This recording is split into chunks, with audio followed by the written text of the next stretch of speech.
Gas इस mobile में problem है, डीसी मशीन में चेक कर रहा हूँ तो ऑटोमेटिक जो है बैटरी कंज्यूम कर रहा है। तो एक बार मोबाइल को खोलने से पहले, अब ये मोबाइल कम्प्लीटली सील पैक है, मोबाइल जो है खुला नहीं है। तो इस मोबाइल में पहले हम बैटरी का वोल्टेज चेक करेंगे कितना है। तो मल्टीमीटर को 20 की रेंज पर रख के, एक को ग्राउंड में रख के बैटरी के पॉजिटिव पे चेक कर रहा हूँ। तो आप देख पा रहे हो वोल्टेज बिल्कुल भी नहीं आ रहा, 0 आ रहा है। तो इस मोबाइल को एक बार खोलते हैं, खोलने के बाद में देखते हैं प्रॉब्लम कहाँ पे है। मोबाइल बैटरी में चार्ज जो है, एक बार चार्ज करके देख लिया, बैटरी जो है इमीडिएटली लो हो जाता है, मोबाइल को ऑन ही नहीं करता है। और डीसी मशीन से चेक कर रहा हूँ, मोबाइल ऑन तो हो रहा है डीसी मशीन से, लेकिन ऑन होकर वापस ऑफ हो जाता है। अगर ऐसा मोबाइल आपके पास आता है कि बैटरी रिलेटिव ज़्यादा बैटरी कंज्यूम होता है, बैटरी जल्दी इमीडिएटली लो हो जाता है, या फिर ऐसे फ़ोनों में ये भी प्रॉब्लम आता है कि मोबाइल हम चार्ज पर लगाते हैं तो चार्जिंग तो दिखाता है लेकिन बैटरी फुल नहीं होता है। एक प्रॉब्लम ये भी आता है कि चार्जर लगाते हैं तो बैटरी का एरर मिलता है, बैटरी एरर या फिर चार्जिंग एरर, या फिर phone temperature high, phone temperature low, या battery temperature high, battery temperature low, इस टाइप के काफ़ी सारे प्रॉब्लम आते हैं। तो इस वीडियो को देखने के बाद में आपको शायद इन चीज़ों का सॉल्यूशन मिल जाएगा, मतलब प्रैक्टिस करोगे तो मिल ही जाएगा सॉल्यूशन। तो ये मोबाइल खुल चुका है, अभी इसको खोलते हैं। इस मोबाइल को हम प्रॉब्लम सॉल्व करेंगे, इसमें एक्सप्लेन नहीं करेंगे। तो इस मोबाइल में मुझे जहाँ तक आइडिया हो रहा है चार्जिंग से रिलेटिव भी प्रॉब्लम है, बैटरी ज़्यादा कंज्यूम करने का, क्योंकि बैटरी कनेक्टर पे वोल्टेज नहीं आ रहा। तो सिंपल सा है, या तो चार्जर पिन ख़राब होगा। अब चार्जर पिन ख़राब होगा तो बैटरी कंज्यूम क्यों करेगा ज़्यादा, ये भी एक सवाल, क्योंकि पिन में तो कोई आईसी होता नहीं है चार्जर पिन में। तो खोलने के बाद ही इसको मालूम पड़ेगा क्या है माजरा। ये जो प्रॉब्लम है बैटरी से रिलेटिव एरर का और चार्जिंग से रिलेटिव एरर का, आपको सबसे ज़्यादा आईटेल के सेटों में मिलेगा। ये जो प्रॉब्लम फेस होता है आईटेल के सेटों में, जो सबसे ज़्यादा प्रॉब्लम फेस होता है, वो सारे जितने भी इस तरह के प्रॉब्लम होते हैं ना, वो चार्जिंग आईसी से रिलेटिव प्रॉब्लम फेस होता है, मेरे एक्सपीरियंस के हिसाब से आपको बता रहा हूँ। अब मोबाइल तो कंप्लीट खुल चुका है। इन सेटों में आप ये जानते हो कि चार्जिंग आईसी अलग होता है और पावर आईसी अलग होता है। चाइनीज़ मोबाइलों में पावर आईसी, सीपीयू और रैम एक ही आईसी में कन्वर्ट करा हुआ रहता है, और चार्जिंग आईसी जो है वो अलग रहता है। 6 पिन का चार्जिंग, 8 पिन का चार्जिंग आईसी होता है। तो अब जो बड़े मोबाइल आ रहे हैं उनमें क्या होता है कि चार्जिंग आईसी काफ़ी सारे बॉल्स के होते हैं। तो बड़े मोबाइल में पावर आईसी और चार्जिंग आईसी एक होता है, किसी किसी मॉडल में अलग होते हैं। तो खासतौर पर चाइनीज़ सेटों की बात कर रहे हैं तो चाइनीज़ सेटों में 6 पिन का भी होता है और 8 पिन का भी होता है। अब ये सेट खुल चुका है। सबसे पहले चार्जर को लगाते हैं, लगाने के बाद में स्टेप बाय स्टेप जो है वोल्टेज चेक करते हैं कि मिसयूज़ कहाँ पे हो रहा है वोल्टेज। तो मल्टीमीटर को 20 पे ही रखना है। अब एक चीज़ आपको शायद मालूम है, कुछ बिगिनियर को और कुछ बिगिनियर को मालूम नहीं है। वो क्या चीज़ है कि ऐसे चाइनीज़ सेटों में 2 जगह चार्जिंग सेक्शन मिलता है, लेकिन एक कंपनी बना के देती है और एक कंपनी बना के नहीं देती है। तो टेस्ट पॉइंट से हम बैटरी कंट्रोल चेक करें, वोल्टेज नहीं आ रहा है। तो जो कंपनी बना के देती है वो तो 5 पिन वाला जो सैमसंग का जो चार्जर होता है वो बना के देती है। और यहाँ पे जो मैं मल्टीमीटर रेड प्रोब को रख रखा हूँ, ये भी चार्जिंग सेक्शन है, ये भी चार्जिंग सेक्शन है। चाहे आप 5 पिन का चार्जर पिन है उसके 1 नंबर पे आप वोल्टेज चेक करो, चाहे इस जगह पे चेक करो, बात एक ही है। अभी इस जगह पे देखो वोल्टेज आ रहा है, 5 पॉइंट वोल्टेज आ रहा है ना इस जगह पे, तो यहाँ पे भी यहाँ पे भी वोल्टेज आ रहा है। मतलब चार्जर पिन जो है हमारा सही है, जब हम चार्जर लगा रखे वोल्टेज पास हो रहा है तो इसका मतलब सही है। लेकिन बैटरी कनेक्टर तक वोल्टेज नहीं पहुँच रहा है और बैटरी भी ज़्यादा कंज्यूम कर रहा है। प्रॉब्लम हमारा ये है इस फ़ोन में।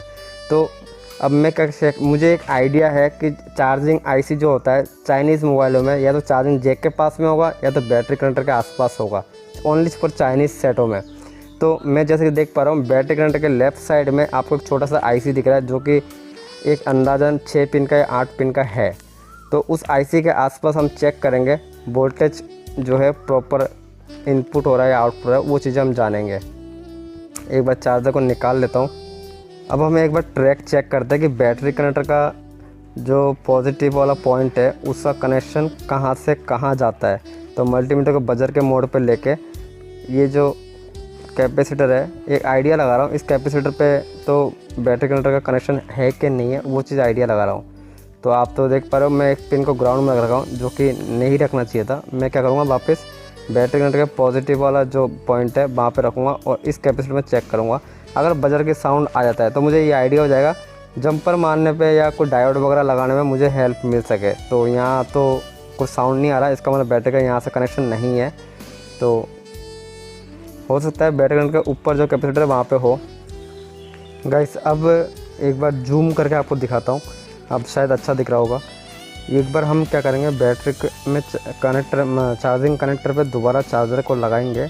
लगाने के बाद में जो आपको आईसी दिख रहा है 8 पिन का 10 पिन है, इसमें आईसी जो दिख रहा है, इस आईसी के ऊपर जो रेजिस्टेंस है उस रेजिस्टेंस पे मल्टीमीटर से चेक करेंगे वोल्टेज जो है पास होता है कि नहीं होता है। तो चार्जर लगाना ज़रूरी है, क्योंकि चार्जर नहीं लगाएंगे तो वोल्टेज पास पता नहीं पड़ पाएगा, क्योंकि बैटरी तो हमने लगा नहीं रखा। और ये मेरे एक्सपीरियंस है, इसलिए मैंने डिटेक्ट किया कि चार्जिंग आईसी यही है। और डेफिनेटली आप देखोगे इसका जब हम प्रॉब्लम सॉल्व करेंगे तो आप श्योर हो जाओगे कि इस टाइप के चार्जिंग आईसी होता है। तो चार्जर को मैंने इंसर्ट किया। अब एक मल्टीमीटर को मैं मल्टीमीटर नहीं दिखा पाऊँगा, जूम कर रखा हूँ इसलिए। तो पॉजिटिव पे रख रहा हूँ, ट्रैक चेक कर रहे हैं ना हम, तो एक को रेजिस्टेंस के इस पॉइंट पे रख रहा हूँ। तो कनेक्टिविटी है कि मतलब वोल्टेज पास होता है कि नहीं होता है, ये चीज़ें हमें चेक करना होता है। अब जैसे कि मैं चेक कर पा रहा हूँ तो वोल्टेज पास नहीं हो रहा है, तो इसका मतलब ये है कि इस चार्जिंग आईसी में प्रॉब्लम है, बिल्कुल भी पास नहीं हो रहा। मैंने कंफर्म कर लिया। तो अब क्या करेंगे, ये जो चार्जिंग आईसी है ना, इसको हम निकालेंगे। गाइस ये चार्जिंग आईसी निकालते वक्त बहुत से बिगिनर सोचते हैं कि सेट डेड होगा कि नहीं होगा। मैं आपको बता दूं, ये चार्जिंग आईसी निकालोगे तो सेट जो है आपका डेड नहीं होगा। बस आपको इतना सा ध्यान रखना है, हीट मारो तो जस्ट आईसी के ऊपर या नीचे से फ्रंट साइड से हीट मारोगे तो आईसी में ही लगे। जो पास में देख रहे हो जाली के अंदर जो है सीपीयू है, उसमें हीट नहीं लगना चाहिए। बाकी आईसी का निकाल दोगे तो सेट आपको डेड नहीं होगा, क्योंकि चाइनीज़ सेट है। इसमें ओनली जो बूटिंग का काम है, इस आईसी में कुछ काम का नहीं है, क्योंकि ओनली चार्जिंग का वोल्टेज रेगुलेटर करने का काम करता है, वोल्टेज इधर से उधर पास करने का काम करता है। तो अभी ये इसे मैं हीट मार के इस आईसी को निकालूंगा, और हीट मारूंगा तो फ्रंट साइड से हीट मारूंगा, क्योंकि बैक साइड से अगर हम बैटरी का ऊपर से हीट मारेंगे तो देख रहे हो या तो हैंड्स फ्री जैक या तो फिर बैटरी का, दोनों में से एक जो है वो नुकसान हो जाएगा। तो इसलिए मैं फ्रंट साइड से हीट मार के इस चार्जिंग आईसी को निकाल रहा हूँ। ये मैं निकाल दिया और आप देख पा रहे हो कितने पिन का निकला चार्जिंग आईसी, 8 पिन का चार्जिंग आईसी निकला। तो कोई बात नहीं है, ये आईसी को निकाल के फेंक दिया। अब फेंकने के बाद में इसमें थोड़ा सा ठंडा हो जाने देता, और इसमें कुछ दिमाग नहीं लगाना। इसमें एक जेनेरिक डायोड आता है, 5 वोल्ट का आता है, वो डायोड हमें इसमें लगाना है और हमारा जो प्रॉब्लम है वो सॉल्व हो जाएगा। डायोड लगाते वक्त क्या क्या चीज़ ध्यान देना पड़ता है, वो चीज़ को मैं बताता हूँ, आपको काम आएगा। तो ये आईसी को तो हम दोबारा लगाएंगे नहीं। डायोड अगर आप लगाते हो तो ये याद रखना कि आईसी जो है बैटरी चार्जिंग आईसी, उसको निकाल के फेंकना, उसके बाद ही लगाना। अगर आप चार्जिंग आईसी लगा हुआ है और उस कंडीशन में अगर आप डायोड लगा रहे हो तो आपको डायोड का जो वायर है वो जल जाएगा। अगर आप जंपर की मदद से ये मोबाइल तो कोई आप जानते हो डायोड जो है कुछ बिगिनर जो है जंपर की मदद से लगाते हैं तो जंपर जल जाता है। चार्जिंग ऐसे लगा हुआ रहेगा तो ओवर वोल्टेज होने के कारण जो है जंपर वायर डायोड ही ख़राब हो जाता है, कुल मिला के ये है। तो आईसी को निकालने के बाद में डायोड लगाओगे तो डायोड ख़राब नहीं होगा, थोड़ा सा हीटिंग होगा, गर्म होता है, कोई दिक्कत नहीं वाली बात नहीं है उसमें। अब जैसे देख पा रहे हो मैं मल्टीमीटर से टेस्टिंग कर रहा हूँ। क्या चीज़ टेस्ट कर रहा हूँ, मैं ये कंफर्म कर रहा हूँ कि चार्जर पिन का 1 नंबर पिन से इसमें कनेक्टिविटी है कि नहीं है। इसमें बजर के साउंड आ रहा है, जब वोल्टेज आ रहा है तो बजर के साउंड आ रहा है। अब बैटरी का पॉजिटिव मुझे जंपर मारने में इजी हो, तो ऐसा तो नहीं है मैं बैटरी कनेक्टर के पिनों में जंपर मार दूँ, उससे नुकसान होगा, कनेक्टर डैमेज हो जाएगा। तो मैं ये आइडिया लगा रहा हूँ कि बैटरी कनेक्टर का पॉजिटिव वाला जो पॉइंट है कौन से जगह में जाके किस कंपोनेंट के थ्रू जो है आईसी में जा रहा है, सीपीयू में जा रहा है। तो ये चीज़ हमें ढूंढना पड़ता है। तो मैंने जैसे कंफर्म किया कि जहाँ प्लस का चिन्ह है इसी जगह पे बैटरी कनेक्टर का साउंड आ रहा है और इस कैपेसिटर में साउंड आ रहा है, तो मुझे इजी होगा डायोड को लगाने में। और दूसरा चीज़ मैं चार्जिंग पिन की तरफ देखूँगा, चार्जर पिन में कौन सी साइड में। अब ऐसा आप अगर चार्जर पिन के 1 नंबर पर जंपर मारते हो तो जंपर जो है ईजी तरीके से लगेगा नहीं, तो मिनी आयरन का इस्तेमाल करना पड़ेगा। वो करना पड़ता है, लेकिन इस सेट में मुझे बहुत ही ईजी तरीका एक आइडिया सूझा जो मतलब कहने का मतलब पास में जो चार्जिंग सेक्शन एक और एक्स्ट्रा दे रखा है, यहाँ से आप जंपर उठा के अगर डायोड को सीधा डायरेक्ट लगा सकते हैं जंपर विदाउट जंपर की मदद से। तो इजी तरीका ढूंढने की कोशिश कर रहा हूँ। ज़रूरी नहीं है हर मोबाइल में इजी तरीका मिले, किसी मोबाइल में डायोड को काटना भी पड़ता है, काट कर जंपर मारना पड़ता है। अभी एक चीज़ और देखिए कि मैं जो डायोड की 2 लेंथ है, 2 लेंथ में बैटरी की तरफ जो मैंने वायर शोल्ड किया, वो डायोड का जहाँ पे आपको ये ब्लैक कलर का आपको सिंबल मिल रहा है वहाँ पे वो बैटरी कलर की तरफ होना चाहिए, और दूसरा जो है चार्जिंग पिन की तरफ होना चाहिए। अगर आप उल्टा सीधा लगाने का फ़र्क पड़ता है इसमें। तो अगर आप उल्टा लगा दोगे तो कोई दिक्कत नहीं है, मोबाइल से ओनली क्या है डायोड जो है ख़राब हो जाएगा, या तो फिर जल जाएगा, या आपको काम जो है वो होगा नहीं, यही होगा और कुछ नहीं होगा, सेट डेड नहीं होता है। तो ये मैंने लगा दिया। अभी ये शायद मोबाइल फिटिंग नहीं आ बैठे, तो मैं इसको और अच्छी तरह लगाऊंगा। एक बार पहले चेक कर लेते हैं चार्जर लगा के हमारा जो प्रॉब्लम है वो सॉल्व होता है कि नहीं होता है। पहले मोबाइल में प्रॉब्लम था, सेट प्रॉपर ऑन नहीं हो रहा था, मोबाइल में चार्जिंग नहीं हो रहा था, और बैटरी ज़्यादा कंज्यूम कर रहा था। बैटरी कंज्यूम करने का कारण था चार्जिंग आईसी, जिसको हमने निकाल के फेंक दिया। वो चार्जिंग आईसी हम चाहे तो दूसरा लगा सकते थे किसी डेड मोबाइल से, लेकिन इतना ढूंढने में टाइम लगता है, या है कि नहीं है वो भी श्योर नहीं है। तो ये भी शॉर्टकट तरीका है। ये जो जेनेरिक डायोड है ये मार्केट में 3 रुपये का मिल जाता है। हमारा जो प्रॉब्लम है वो 3 रुपये में सॉल्व हो जाता है, तो इतना माथापौड़ी करने की ज़रूरत पड़ती नहीं है। अभी देख पा रहे हो मैंने लगा दिया डायोड, और हमारा जो काम है वो सक्सेस हो चुका है। चार्जिंग जो है प्रॉपर दिखा रहा है, और मैं डीसी में चेक करूँगा तो डीसी में जो है बैटरी कंज्यूम नहीं करेगा। अब एक बार मैं मल्टीमीटर से चेक करके दिखाता हूँ बैटरी कनेक्टर पे जो है कितना वोल्टेज आ रहा है डायोड लगाने के बाद में। तो ये देख पा रहे हो 4 पॉइंट से ऊपर वोल्टेज आ रहा है। इसका मतलब ये है कि हमारा बैटरी जो है फास्ट चार्ज होगा। और एक चीज़ आपको बता दूँ, अगर ये डायोड आपको मोबाइल मार्केट में ना मिले तो आप रेडियो मार्केट या टीवी मार्केट में ट्राई कर सकते हैं। ये जेनेरिक डायोड ज़रूरी नहीं है मोबाइल मार्केट में मिले, कुछ मार्केट में मिलते हैं, कुछ मार्केट में नहीं मिलते। इसका नाम है जेनेरिक डायोड, और ये चाइनीज़ मोबाइल में चार्जिंग आईसी से रिलेटेड प्रॉब्लम को सॉल्व करता है। हर तरह के एरर जो होते हैं उन प्रॉब्लम्स को सॉल्व करता है।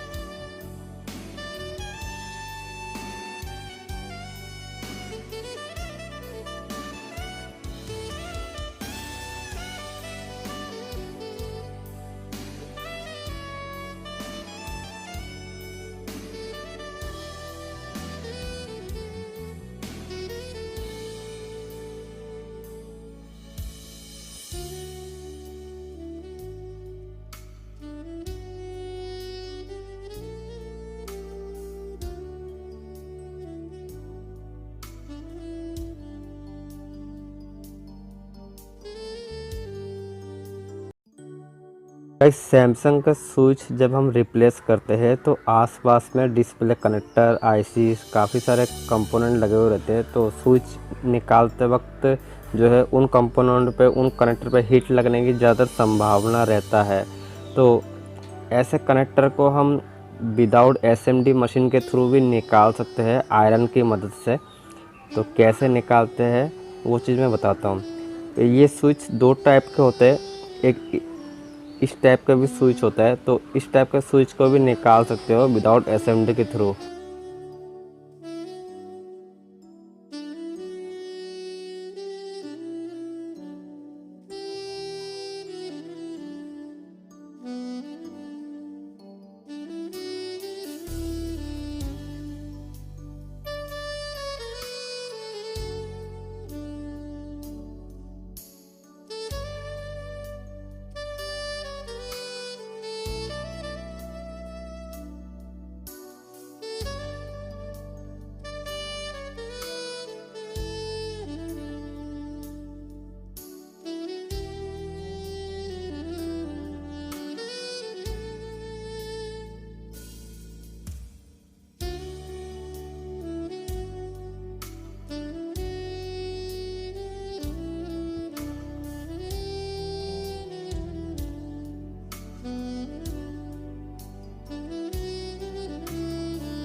गाइस इस वीडियो में मल्टीमीटर के बारे में समझेंगे, मल्टीमीटर की टेस्टिंग वगैरह कैसे करते हैं मोबाइल के पीसी में। तो ये ब्लैक कलर का जो मैं लगा रखा हूँ वायर, ये उसका ऊपर देखिए कॉम लिखा हुआ है, और जो रेड कलर का वायर लगा हुआ है उसमें वी ओम एम ए ऐसे लिखा हुआ है। तो वी लिखा हुआ है तो इसका मतलब ये है कि रेड वाला वोल्टेज का है, और जो कॉम लिखा हुआ है वो है ग्राउंड। अब ये दो चीज़ें इस तरीके से लगाया जाता है, फिलहाल इतना समझ लीजिए। हम मोबाइल के पीसी में चेक कर पाएंगे, और इस मल्टीमीटर में क्या क्या चीज़ें, एक सुई कहाँ कहाँ जाता है और क्या क्या नंबर्स क्या क्या चीज़ें हमें मालूम पड़ता है, उस चीज़ के बारे में जानेंगे। मल्टीमीटर का जो सुई है वैसे तो अभी ऑफ कंडीशन में है, लेकिन हम उसको बजर मतलब साउंड के पोजीशन में लेंगे। तो जहाँ पे आपको ये एरर दिख रहा है और साउंड का सिंबल बना हुआ है, उस जगह पे अगर हम लेते हैं, जैसे कि मैं दिखा रहा हूँ ये वाला जगह है, और इस जगह पे हम जैसे इसको सुई को घुमाएंगे तो डिस्प्ले में दिखा रहा है 1 नंबर और बैटरी का सिंबल आ रहा है। बैटरी का सिंबल आने का मतलब ये है कि बैटरी डाउन है मल्टीमीटर का। और जैसे हम इसको दोनों शॉर्ट करते हैं, प्लस माइनस में जो लाल जो वायर है उन दोनों को टच करते हैं तो साउंड सुनाई देगा। इस मल्टीमीटर में अलग अलग मैकेनिक अलग अलग टाइप से यूज़ करते हैं। फिलहाल मोबाइल की मैकेनिक की बात करें तो ये जो 20 लिखा हुआ है यहाँ, ये वोल्टेज चेक करने का लाइन है। तो इसमें अगर आप शॉर्ट करोगे तो 0 ही आएगा। फिलहाल ये 20 पे इसलिए लगाया गया है क्योंकि मोबाइल में अधिकतर 20 वोल्ट से ज़्यादा नहीं होता है। तो ये 20 पे लगा के हम बैटरी भी टेस्टिंग कर सकते हैं मोबाइल का, और पीसीबी में जितने भी जहाँ पे भी वोल्टेज की ज़रूरत होती है उन वोल्टेज को हम 20 की रेंज में चेक कर सकते हैं। अगर आप 200 पे करोगे या 500 पे करोगे तो 0 ही आएगा, क्योंकि मोबाइल में ओनली 20 वोल्ट से ज़्यादा नहीं आता। हम एक बैटरी को टेस्ट करते हैं, 20 की सुई तो 20 पे है ही, और बैटरी के देख सकते हो प्लस माइनस जहाँ पे है। आप वायर को कैसे भी लगा सकते हो, उल्टा सीधा, मतलब जिस तरीके से मैं लगा रहा हूँ उसी तरह से जैसे चेक कर लेते हैं एक बार। तो जैसे कि आप देख रहे हो स्क्रीन पे मल्टीमीटर के 3.47 ऐसा कुछ दिखा रहा है। इसका मतलब ये है ये 3 वोल्ट से ऊपर चार्ज हो रखा है बैटरी। अगर ये 0 या 2 वोल्ट दिखाता तो बैटरी चार्ज कम होता। और एक चीज़ है कि बैटरी जो है वो 3 वोल्ट से ऊपर होगा, मतलब 3.46 है ना इसमें, तो ये मोबाइल को ऑन करने लायक चार्ज है इसके अंदर। अगर 3 पॉइंट से नीचे होता तो ये मोबाइल को ऑन नहीं करता। तो फिलहाल तो बैटरी के वोल्ट इसने दिखा दिया कि कितना वोल्ट है, लेकिन कोई बैटरी अगर डाउन होगा तो मल्टीमीटर में 0 ही दिखाएगा, या 1 वोल्ट दिखाएगा, या 2 वोल्ट दिखाएगा। लेकिन आपको ये याद रखना है कि मोबाइल को ऑन करने के लिए 3.7 से ऊपर वोल्ट होना चाहिए, तो ही बैटरी जो है मोबाइल को ऑन करेगा। अब मैं आपको साउंड की पोजीशन में लेके चेक करके दिखाता हूँ। तो अब हम शॉर्ट करेंगे प्लस माइनस वायर को तो बजर साउंड सुनाई देगा मल्टीमीटर में। मोबाइल का फॉल्ट इसी से ज़्यादा ट्रैक वगैरह समझ में आता है। मैं आपको उसका उदाहरण दिखाता हूँ। जैसे कि पेचकस है, इसमें दोनों में लगा रहे हैं तो साउंड सुनाई दे रहा है। अब मैं आपको और अच्छी तरह दिखाता हूँ। किसी लोहे के या किसी तार पे अगर आप दोनों को वायर को एक साथ लगाओगे तो बजर के साउंड सुनाई देगा। वो क्यों देगा? क्योंकि इसका काम ही है, मतलब कनेक्शन बजर साउंड आना मतलब दोनों कनेक्शन एक होना। कहने का मतलब ये है, एक सिंपल तार अगर बीच में से टूटा हुआ रहेगा तो वो बजर साउंड सुनाई नहीं देगा क्योंकि ज्वाइंट नहीं होगा। और अगर बजर साउंड सुनाई देता है तो इसका मतलब ये हो जाता है कि वो तार जो है सही है या फिर जॉइंट है। जैसे कि आपने थोड़ी देर पहले चेक किया बैटरी कंडक्टर पे प्लस माइनस होते हैं, तो मदरबोर्ड में भी तो प्लस माइनस होगा ही ना, बैटरी कंडक्टर जहाँ पे जॉइंट होगा। तो मैं आपको मदरबोर्ड में चेक करके दिखाता हूँ कि मदरबोर्ड में बैटरी जहाँ जॉइंट हो रहा है वहाँ पे भी तो प्लस माइनस ही होगा। तो प्लस पे हम चेक करते हैं तो देख सकते हो नंबर आ रहे हैं 283 नंबर ऐसे कुछ आ रहे हैं, और माइनस पे तो साउंड आएगा क्योंकि वो ग्राउंड है। साउंड आ रहा है, इसका मतलब ये है, साउंड आने का मतलब ये है कि जो माइनस वाला पॉइंट है वो लाल वाले प्लस से जॉइंट हो रखा है, और जिसमें प्लस में हमने चेक किया जिसमें नंबर आ रहा है, इसका मतलब ये हुआ कि नंबर आने का मतलब है वो कनेक्शन बैटरी का आईसी से कनेक्शन जुड़ रखा है। कहने वाला आईसी उसको कनेक्शन दे रहा है कोई ना कोई नंबर का, इसलिए वो बैटरी कनेक्टर पे नंबर दिखा रहा है। और पेचकस पे हम चेक करेंगे दोनों को जोड़ के, साउंड सुनाई देगा। क्यों देगा? क्योंकि ये कनेक्शन एक है। जैसे कि हमने पेचकस में चेक किया तो कनेक्शन एक है, मतलब लोहे पे अगर हम दोनों पे रखेंगे तो आवाज़ आएगा। तो मदरबोर्ड में अगर आप एक जगह पे प्रोब को रखते हो और दूसरी जगह कोई भी एक अनक्रोन जगह पे रखते हो, जैसे कि मैं इस जगह पे रख रहा हूँ तो भी साउंड सुनाई दे रहा है। मतलब मदरबोर्ड में आप कहीं पे भी चेक करोगे साउंड सुनाई देगा, सिर्फ पॉजिटिव लाइन को छोड़ के। मैं आपको और अच्छी तरह उदाहरण देता हूँ। जैसे कि एक सुई को मैं रेड वाले को देख सकते हो, अब मैंने कहाँ रखा, दूसरे को कहाँ पे टच कर रहा हूँ तो साउंड सुनाई दे रहा है। हालांकि आपको सुनाई नहीं दे रहा होगा कि मैंने साउंड बंद कर रखा है मल्टीमीटर का। ये तो यहाँ पे भी साउंड सुनाई देगा, क्योंकि ये इसलिए देगा क्योंकि ये सब ग्राउंड है। ग्राउंड में अर्थिंग होता है ना, वो अर्थिंग है। जहाँ पे भी चेक करोगे साउंड सुनाई देगा, क्योंकि ये सब एक है, मतलब तार के थ्रू, या ये समझ लो एक साधारण एक तार है ये सब। लेकिन ये प्लेट है, लोहे का ही प्लेट है कम्प्लीटली। जहाँ जहाँ साउंड सुनाई दे रहा है वो जगह ग्राउंड है। कुल मिला के बात ही है। मैं चार्जर लगाता हूँ इस मोबाइल में, और चार्जर लगा के हम मल्टीमीटर से इसमें वोल्टेज चेक करते हैं कि वोल्टेज कितना आ रहा है। तो बैटरी का कनेक्टर खोल दिया, उसके बाद में एक कनेक्टर ये भी खोल देता हूँ, बैटरी को एक बार साइड कर देता हूँ। अब जैसे कि ये वाला फ्लैक्स देख रहे हो, ये इंटरनल होकर ऊपर मदरबोर्ड में जॉइंट हो रहा है, तो इसका मतलब ये है कि डिस्प्ले का फ्लैक्स है, और ये यहाँ पे जाकर जॉइंट हो रहा है, तो इसका मतलब ये है कि चार्जिंग का फ्लैक्स है। अब मैंने चार्जर तो लगा दिया है, तो अगर चार्जर लगा दिया इसका मतलब ये है कि मदरबोर्ड में वोल्टेज आना चाहिए बैटरी कनेक्टर पे। तो एक को मैं मल्टीमीटर का ब्लैक प्रोब को ग्राउंड में रख रहा हूँ और रेड प्रोब को इसमें रख रहा हूँ, तो कोई भी वोल्ट नहीं दिखा रहा है, जीरो दिखा रहा है, 0.56 ऐसा कुछ दिखा रहा है।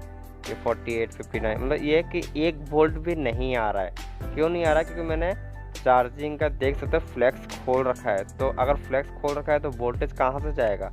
बैटरी तो लगा नहीं रखा, तो चार्जर जो वोल्ट दे रहा है वो इस फ्लैक्स के थ्रू ही दे रहा है ना। अगर इस फ्लैक्स को हम अगर जॉइंट करते हैं तब जाके बैटरी कनेक्टर पे जो है वो वोल्टेज आएगा। क्यों आएगा? क्योंकि फ्लैक्स को हमने जॉइंट कर दिया है।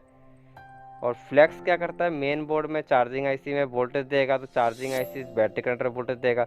जैसे कि आप देख रहे हो कि अब मैं चेक कर रहा हूँ तो 4 वोल्ट कुछ दिखा रहा है, तो इसका मतलब यह है कि चार्जिंग आईसी हमारा सही है और इसके अंदर वोल्ट प्रॉपर आ रहा है बैटरी कनेक्टर पे। अब ये मोबाइल चार्ज करने लायक है। अगर यहाँ वोल्टेज नहीं आता तो फिर क्या होता है कि या तो आपका चार्जिंग फ्लैश ख़राब होता, या तो चार्जिंग जैक ख़राब होता, या चार्जिंग आईसी ख़राब होता, या कोई कंपोनेंट ख़राब होता। तो वोल्टेज आने का मतलब ये है कि हमारा चार्जिंग कनेक्शन वो सब ओके है, इसलिए वोल्टेज आ रहा है। तो मल्टीमीटर से मेरा यही बताने का मतलब था कि मल्टीमीटर से 20 की रेंज पे जब हम 20 पे वोल्ट पे चेक करते हैं तो किस तरीके से क्या क्या चीज़ चेक करते हैं। अब ये पावर स्विच है, पावर स्विच में वोल्टेज आना चाहिए, लेकिन हम तो बैटरी लगा नहीं रखे, तो वोल्टेज कहाँ से आएगा?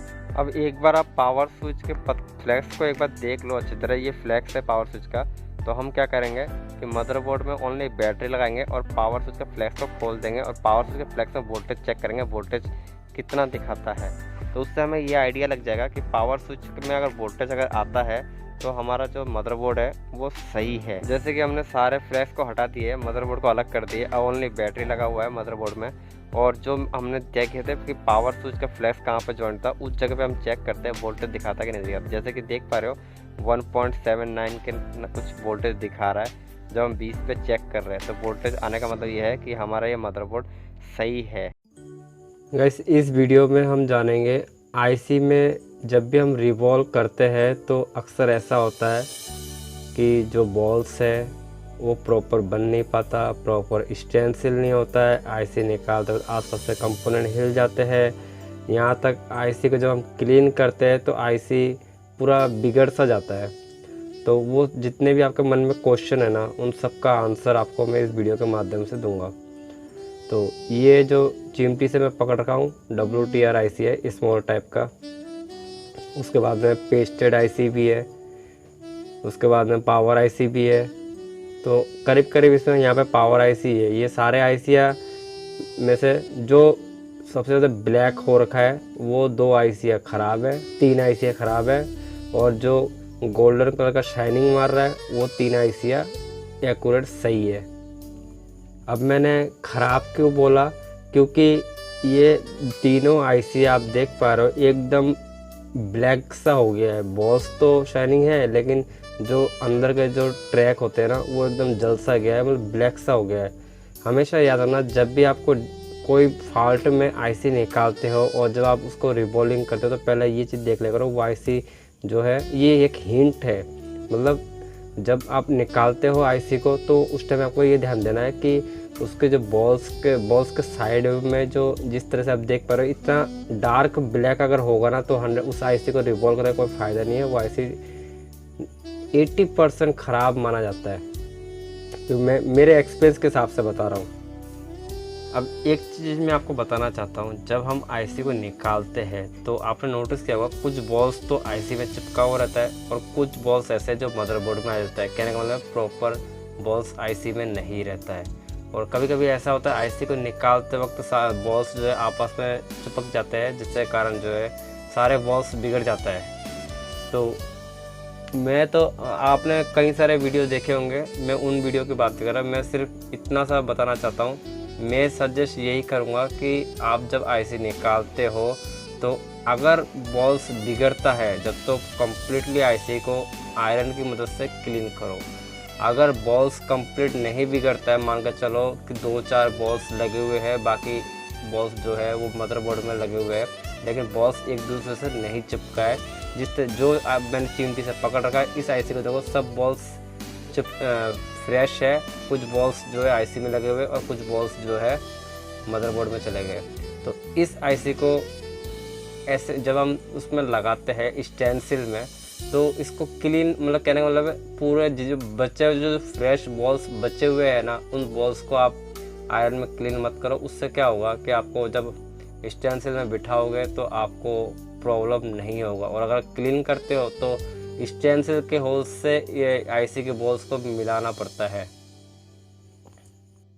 इसलिए मैं हमेशा क्या करता हूँ, अगर सही तरह से निकलता है तो मैं उसको आईसी को क्लीन नहीं करता, मतलब सारे बॉल्स को रिमूव नहीं करता, सीधे डायरेक्ट स्टेंसिल में लगाता हूँ, ताकि आईसी जो है समय वेस्ट नहीं होता, डायरेक्ट स्टेंसिल में बैठ जाता है इजी तरीके से। जो बॉल्स नहीं है मदरबोर्ड में चले गए, वो बॉल्स में हम वैसे जब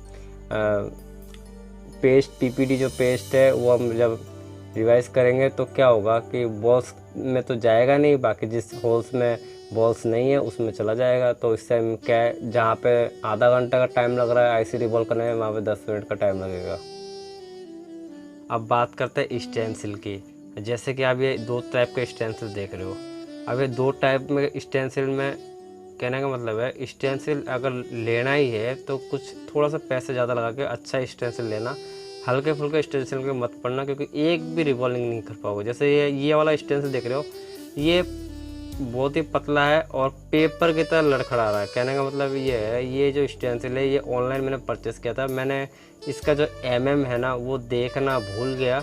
ये मान के चलो 0.3 का है, और राइट साइड में जो मेरा हाथ में है ये 0.8 या 10 कैसे, ये है भारी भी है, थोड़ा सा मोटा भी है। तो भारी वाला स्टेंसिल परचेस करना अगर आप ख़रीदना ही चाहते हो तो ये देखो कागज़ की तरह लड़खड़ा रहा है। जैसे आप इसमें एसएमडी का हीट मारोगे ना तो समझ जाओ क्या होगा, आईसी का भी हालत ख़राब हो जाएगा और आपका मेहनत भी बेकार हो जाएगा। तो अब यहाँ तक समझ में आ गया। तो कुछ नॉलेज ऐसा होगा कि आपको शायद पता नहीं होगा, जो मैं देना चाहूँगा इस वीडियो के माध्यम से। एग्जाम्पल, जब हम जब आईसी रिवॉल्विंग करते हैं तो अक्सर क्या होता है कि गंदगी हो जाता है स्टेंसिल एक बार रिवॉल्विंग करने के बाद में, और हम क्या करते हैं जो पीसीबी क्लीन करने का होता है क्लीनर, उससे ही हम स्टेंसिल को साफ़ करते हैं। जैसे कि आप ये वाला स्टेंसिल दे रहे हो कितना गंदा है, लेकिन मैं सजेस्ट करूँगा ये आप जो पीसीबी क्लीनर जो पेस्ट होता है उसको इस्तेमाल ना करो। आप इस्तेमाल वो करो जो मार्केट में जैसे पेंट की शॉप होता है वहाँ पे थिनर मिलता है, उस थिनर को रखो, तो उससे आपको सिर्फ 2-4 बार छिड़कना है, और ब्रश से चाहे रगड़ो चाहे हाथों से रगड़ो, स्टेंसिल जो है एकदम नया जैसा हो जाएगा। ब्लैक स्पॉट पड़ सकता है लेकिन गंदगी ईजी तरीके से रिमूव हो जाता है। अभी आप देख पा रहे हो मैंने साफ़ किया, वो थिनर से साफ़ किया, मैंने पीसीबी क्लीनर से साफ़ नहीं किया। तो इसके जो जितने भी स्पॉट्स थे, गंदगी वगैरह था, वो इजी तरीके से जो है वो रिमूव हो चुका है। तो मैं तो हमेशा इसी का इस्तेमाल करता हूँ और आप भी करो, सही रहेगा। अब बात करते हैं नेक्स्ट स्टेप की। जब हम पीसीबी जब एक्चुअली होता क्या है, हमारे पास मान लो कोई पावर आईसी आता है रिवॉल्विंग के तौर पे, तो हमारे पास एक्चुअली कुछ बहुत सारे ऐसे शॉपकीपर है जिनके पास प्रॉपर स्टेंसिल नहीं होता है, तो वो या तो रिटर्न कर देते हैं, कोई फ़ायदा नहीं होता। तो मैं उस चीज़ का सजेशन करूँगा कि स्टेंसिल आपको 2-3 ओनली लेना है, बाकी सब जो है काम आ जाएगा। करीबन 80% जो है आप वो 2-3 स्टेंसिल से काम कर लोगे।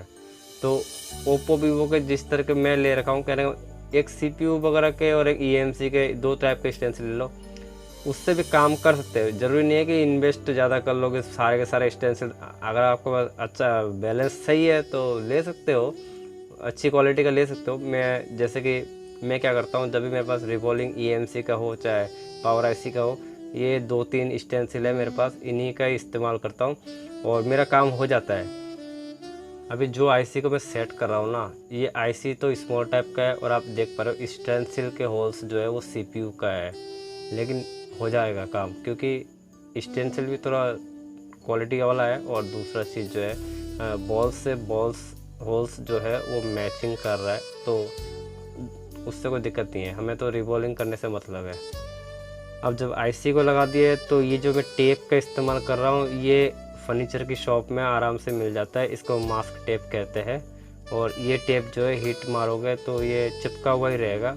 IC को सेफ रखता है, मतलब कहने का मतलब है मास्क टेप बेटर होता है IC रिवॉल्विंग करते वक्त। और पेस्ट के बारे में तो जानते ही हो, PPT पेस्ट KT का भी बेटर होता है, और जो जैसा बिगिनर जिस क्वालिटी का यूज़ कर सके। और ये जो आप देख रहे हो कटर टाइप का, ये मैंने खुद मेरे हाथों से बनाया था। मतलब कहने का मतलब ये इंस्टीट्यूट में जब कोचिंग किया था, जब पकड़ा देते थे वो 250 रुपये का स्टेंसिल किट पकड़ा देता, जिसके अंदर 2 चुंबकीय चीज़ें होता था और मतलब यूनिवर्सल स्टेंसिल होता है, जिससे वो आज के टाइम पे यूज़ होता ही नहीं है। तो मैंने उसी को क्या किया, ये शेप में नाइफ़ की तरह बना दिया इसको। अब रिवॉल्विंग करते वक्त ऐसे ब्लेड का भी इस्तेमाल करना पड़ता है। ब्लेड से जो है अच्छी तरह से होल्स में जो है हमारा PPT पेस्ट जो है वो एडजस्ट हो जाता है। तो मैं इस वीडियो के माध्यम से आपको पूरी चीज़ें बताऊंगा, जो आपके साथ कमियां हैं ना रिवॉल्विंग करते वक्त, वो सब चीज़ों का आपको इसमें इस वीडियो के माध्यम से आपको समझ में आ जाएगा। तो देख पा रहे हो मैं क्या कर रहा हूँ, पेस्ट को ऐसे फैला रहा हूँ। क्यों फैला रहा हूँ, तो हल्का हल्का सा जो है सूख जाए, क्योंकि हम जब भी पेस्ट को लेते हैं तो वो गीलापन ज़्यादा रहता है और जब हीट मारते हैं तो बहुत ज़्यादा कहने मुश्किल हो जाता है, पानी सा गंदगी से निकल जाता है ऊपर। और पेस्ट भी थोड़ा PPT पेस्ट भी क्वालिटी का लगाना, तो उससे क्या है बॉस जो है जल्दी इजी तरीके से होता है। हम जितने भी हमारे पास जब भी हम IC रिवॉल्विंग वगैरह करते हैं, हमारे से जब भी रिवॉल्विंग नहीं होता है ना, उसके काफ़ी सारे कारण है रिवॉल्विंग ना होने का। स्टेंसिल प्रॉपर सही नहीं होता है, हमारे पास जो इंस्ट्रूमेंट है वो प्रॉपर सही नहीं होता है, PPT पेस्ट जो है वो लोकल क्वालिटी का है। तो ऐसे काफ़ी सारे रीज़न है जिसके कारण बॉल्स जो है प्रॉपर नहीं हो पाता है। अभी IC भी लगा हुआ है, मास्क टेप से मैंने सेट कर दिया है और CPU के स्टेंसिल में हम इसको रिवॉल्विंग कर रहे हैं। तो मसाला भर देते हैं अभी।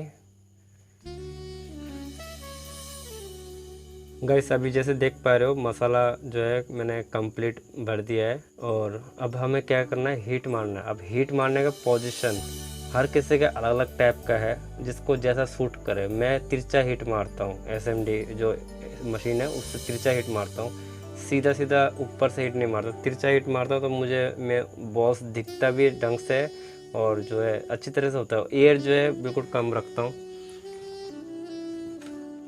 तो अभी मैं हीटिंग चालू है, तो धीरे धीरे ये मतलब फुल हीट करूँगा तो बॉस जो है हवा में उड़ेंगे, तो धीरे धीरे हीट मार रहा हूँ। अभी आप देख पा रहे हो बॉल्स जो हो भी गए और बीच में जो है एक साथ जॉइंट भी हो गए, एक्स्ट्रा बॉल्स जो है वो आ गए सामने। ये क्यों आए, क्योंकि आपने नोटिस नहीं किया होगा, जब मैंने मास्क टेप लगाया था ना तो नीचे सपोर्टेड के लिए हमें IC वाला एक किट आता है जिसको रखना पड़ता है, जिसके कारण जो है IC जो है 1% भी हिलता नहीं है। और स्टेंसिल के ऊपर हमें चुंबक जैसा आता है कंपोनेंट मटेरियल आता है, तो स्टेंसिल के ऊपर से दबाव बनाए रखे। तो ऐसा कुछ मैंने इस्तेमाल किया नहीं है। मैंने जैसे कहा जितना हम हैवी जो है इंस्ट्रूमेंट रखेंगे उतना हमारे लिए बेटर होता है। तो इसका भी इलाज है, कोई बात नहीं है। वो जो एक्स्ट्रा बॉल्स बने थे उसको हम क्या करेंगे, हल्का सा हीट मार कर, देख पा रहे हो मैंने कैसे रिमूव कर दिया। बाकी इसमें देखो 20 बॉल्स ऐसे तो बन ही गए, 1-2 बॉल्स मिसिंग है। तो IC को खोलना नहीं है, IC जहाँ पे चिपका हुआ है चिपकने रहने दो। हमें क्या करना है, दोबारा उसी के ऊपर पेस्ट लगाना है। पेस्ट लगाएंगे, जो बच्चे कुछ बॉल्स है वो भर जाएंगे। अगर आप जब भी स्टेंसिल से रिबॉलिंग करते हो सकता है कि एक बार में नहीं बने, 2 बार में नहीं बने, 10 बार में तो बन ही जाएगा ना। तो मैंने क्या किया, एक बार रिबॉलिंग किया तो उसमें क्या हुआ, बॉल्स एक्स्ट्रा निकल गए। मैंने क्या किया, उसको कट कर दिया हिट मार के, और उसी के ऊपर मैं दोबारा पेस्ट लगाऊंगा, दोबारा हिट मारूंगा, फिर अगर होता है तो फिर करेंगे। ऐसे को खोलना नहीं है, आप उस खोलोगे फिर आपको एडजस्ट करना पड़ेगा, साफ़ करना पड़ेगा, क्लीन पड़ेगा, ऐसा कुछ मत करना। हिट जिस तरह से मैंने किया उसी तरह से करोगे तो ईजी हो जाएगा।